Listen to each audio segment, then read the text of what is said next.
জন্য কেন এত ভয় পাচ্ছ? কেন ভয় পাচ্ছি সেটা যদি তোকে বলতে পারতাম মিষ্টি, তোর কিছু হয়ে গেলে যে আমি, তোর কিচ্ছু হবে না মিষ্টি। তোর গায়ে আমি একটা আঁচড়ও লাগতে দেবো না। তুই আমার বউ, তোর শেষ পর্যন্ত লড়ে যাব। শুধু তোর কাছে আমার একটা রিকোয়েস্ট, জাস্ট একটা রিকোয়েস্ট, তুই আমার কাছ থেকে কোনোদিন কিছু লুকাবি না। এই প্রতিজ্ঞা আমি কি করে তোমার কাছে করব?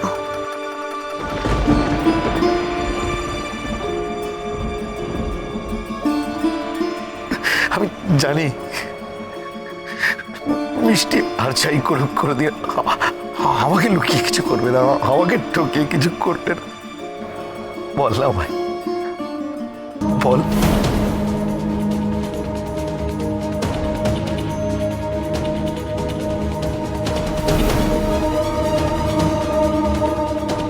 দয়াময় মাগো, তুই বল না আমাকে যে তুই কোনোদিন আমার বিশ্বাস ভেঙে দিবি না, তুই আমাকে লুকিয়ে কিছু করবি না, তুই আমার বিশ্বাস ভাঙবি না। বল। ও যদি কোনোদিনও একবার সত্যিটা জানতে পারে, তাহলে আমি কোন মুখে ওর সামনে দাঁড়াবো মাগো?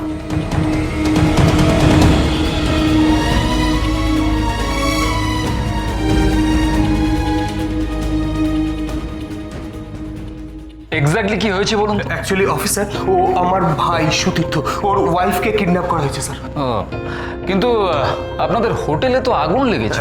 অ্যাকচুয়ালি যারা কিডন্যাপ করেছে আগুনটা তারাই লাগিয়েছিল। ওরা পাঞ্জাবি সেজে এসেছিল স্যার। স্যার আমার মনে হয় ওদের অ্যাকচুয়াল ইন্টেনশনটা ছিল কিডন্যাপিং। স্যার, স্যার কিছু করুন স্যার। স্যার আমি জানি না আমার বউটা কোথায় আছে, কি অবস্থায় আছে, কি করেছে ওরা ওর সাথে, আমি কিচ্ছু বুঝতে পারছি না স্যার। আমি খুব ভালোবাসি আমার বউকে। ঠিক আছে, আপনি চিন্তা করবেন না, আমরা দেখছি কি করা যায়।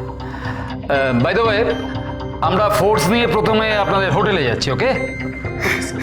ঠিক আছে, আমি দেখছি কি করা যায়। প্লিজ প্লিজ একটু দেখুন স্যার। শ্যামবাবু, আপনি ফোর্স রেডি করুন, আমরা এক্ষুনি বেরোবো, ওকে?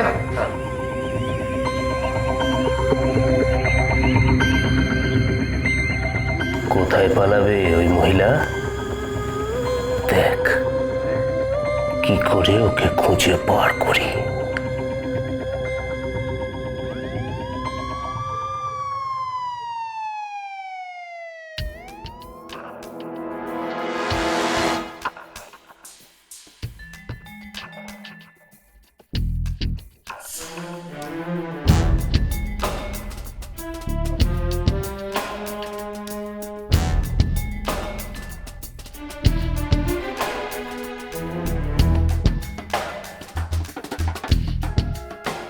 স্যার, স্যার আমার বউটাকে পাচ্ছি না স্যার, আপনি দেখুন একটু কিছু please. Sir please. Sir, sir প্রচন্ড চিন্তা হচ্ছে স্যার। আমরা দেখছি।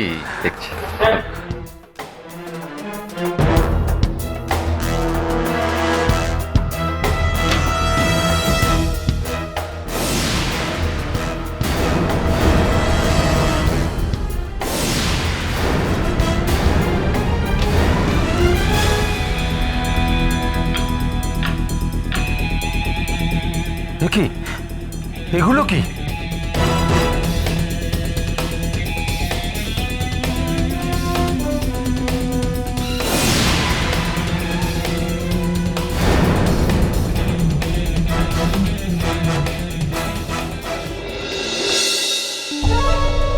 এত টেনশন করো না মিষ্টিদি, আমরা তো ওখানে আগুন লাগিয়ে বেরিয়ে এসেছিলাম। তাহলে তো নীরদ আমাদের ব্যাগগুলো, ব্রিফকেসটা, ওগুলো আগুনে পুড়ে গেছে। তাহলে তো আর কোনো প্রমাণ নেই ওদের কাছে, ওরা কিছু বুঝতে পারবে না মিষ্টিদি। আর তেমনটা যদি না হয়? কেন হবে না? তেমনটাই হবে। না না, আমার খুব ভয় করছে গো। আমি কি করে আমি ব্যাগ দুটো আর ব্রিফকেসটা ফেলে চলে এলাম? মানে এত বড় ভুল আমার দ্বারা কি করে হলো? এতটা ইরেসপন্সিবলের মতো কাজ আমি কি করে করলাম বুঝতে পারছি না। একটু শান্ত হও মিষ্টিদি, তুমি এরকম করলে তোমার একটু শান্ত হতে হবে, দেখবে কোনো না কোনো একটা উপায় ঠিক বেরিয়ে আসবে, ঠিক একটা পথ বেরিয়ে আসবে। আমি বরং একটা কাজ করি। কি? আমি ওই হোটেলে আরেকবার যাই। কি? হ্যাঁ। তোমার কি মাথা একেবারে খারাপ হয়ে গেছে? তুমি বুঝতে পারছো না, একবার যদি কোনোভাবে ওখানে গিয়ে পৌঁছাতে পারি, গিয়ে ওই ব্যাগ ট্যাগগুলো সব নিয়ে বেরিয়ে আসতে পারি, চেষ্টা তো একবার করে দেখি বলো। আর তুমি কি বলছো বলো তো? আমি জানি না, আমি নিজেই জানি না আমি কি বলছি, মাথাটা আমার খারাপ হয়ে গেছে, কিন্তু এছাড়া তার কোনো পথও পাচ্ছি না। তাছাড়া আমি ফেসে গেলে তো আমার সঙ্গে তুমিও ফেসে যাবে বুড়ি, সেটা আমি কি করে হতে দিই বলো তো। ইমোশন নয় মিষ্টি দি, লজিক দিয়ে ভাবো, লজিক্যালি ভাবো। মেজদা কি বললো তুমি শুনলে না? এতক্ষণে ওরা হয়তো কিডন্যাপিংয়ের চার্জ দিয়ে আমাদের এগেনস্টে পুলিশে কমপ্লেন করেছে। তুমি ওখানে গেলে একবার তুমি ফিরতে পারবে, আমাদের বাঁচতে দেবে ওরা? না মিষ্টি দি, এরকম করো না তুমি। আর শোনো, আমরা তো ওখানে পাঞ্জাবি লোক সাজে গেছিলাম, মানে আগুনের মধ্যে থেকে ওরা যদি আমাদের ব্যাগগুলো উদ্ধারও করতে পারে, তার মধ্যে কি পাবে? মেয়েদের শাড়ি পাবে, সেটা দিয়ে ওরা কিচ্ছু প্রমাণ করতে পারবে না, আমাদের খুঁজে বের করতে পারবে না মিষ্টি দিয়ে। ওরা পারবে বুড়ি। ওখানে আরো একটা জিনিস ছিল, দয়াময়ী সোনার জীব আর আমার মুখোশ।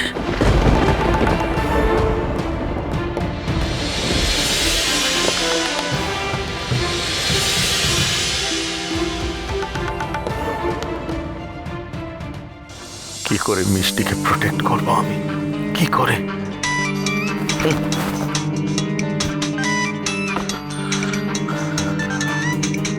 হ্যালো, স্যার আমি কেশি বসে থানার ওসি মিস্টার মারিক বলছি স্যার। হ্যাঁ হ্যাঁ বলুন। স্যার কলকাতাওয়ালি কালির একটা সূত্র পাওয়া গেছে।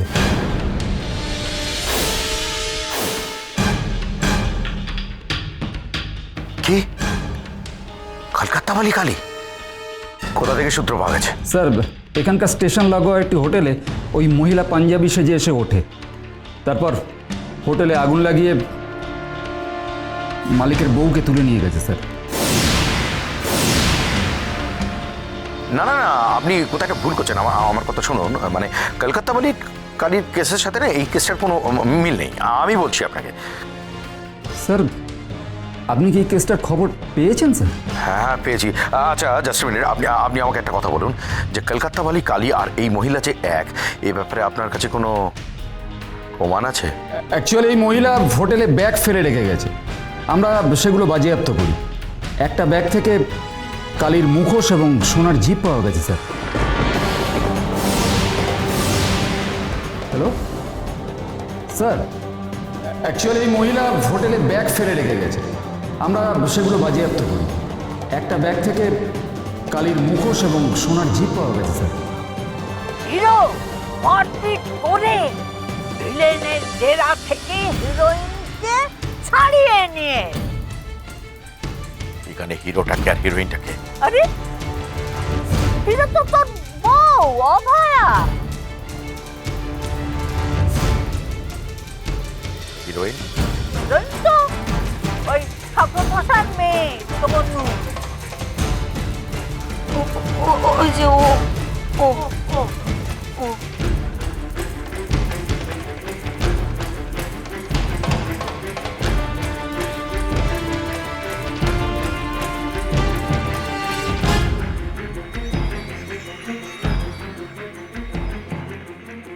তোরা ওখানে কিছু ফেলে আসিস তো, মানে যেগুলো দেখে তোদেরকে ট্রেস করতে পারে? ব্রিফকেস। সেই কালীর মুখোশধারী কলকাতাওয়ালি যে কিনা প্রফেসর ভাস্কর গাঙ্গুলিকে শাস্তি দিয়ে এসেছে, তার কপালে লিখে দিল আমি অমানুষ। তুই নষ্ট।